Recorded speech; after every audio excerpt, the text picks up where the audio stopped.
మారుతి గారు నేను కలిసి డెలింగ్ మన ఫ్యాన్స్కి చాలా సంవత్సరాలు అయిపోయింది. ఇంకా అన్ని డిష్యూలు అయిపోతున్నాయి, సీరియస్ అయిపోతుంది. కొంచెం ఎంటర్టైన్మెంట్ ఏదో చేయాలి డెలింగ్ అని చెప్పాను. చేద్దాం డెలింగ్ అని చెప్పి ప్లాన్ చేసాం, అది చేసాం, ఇది చేసాం. ఫైనలీ హారర్ కామెడీతో సెట్ అయింది.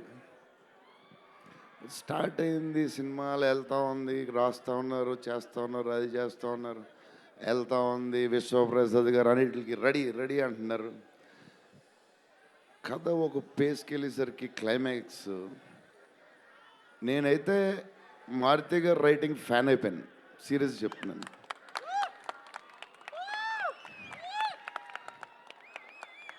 అది క్లైమాక్స్ అంటే మీరు చెప్పాలి బాగుందని అన్నీ ఓకే అన్ని తర్వాత, బట్ నా ఫీలింగ్ నేను చెప్తున్నాను. అసలు ఈ క్లైమాక్స్ డెలింగ్ పెన్తో రాసావు, మిషన్కి ఎంతో రాసావు చెప్పు. ఇప్పుడు దాకా క్లైమాక్స్ చాలా కొత్త పాయింట్ నాకు తెలిసి. హారర్ సినిమాలో హారరే కాదు, ఒక టైప్లో చేసాడు అన్నయ్య. ఎలా చేసావు మరి? మేమైతే ఎక్సైడ్ ఉన్నాం మరి. అది మీరు చెప్పాలి తర్వాత, అది ఇంపార్టెంట్. ఏదేమైనా మనకి డార్లింగ్ 15 ఏళ్ళ తర్వాత ఎంటర్టైన్మెంట్ ఇచ్చాడయ్యా. మరి చూసుకోండి, అది సంక్రాంతికి వస్తుంది మరి.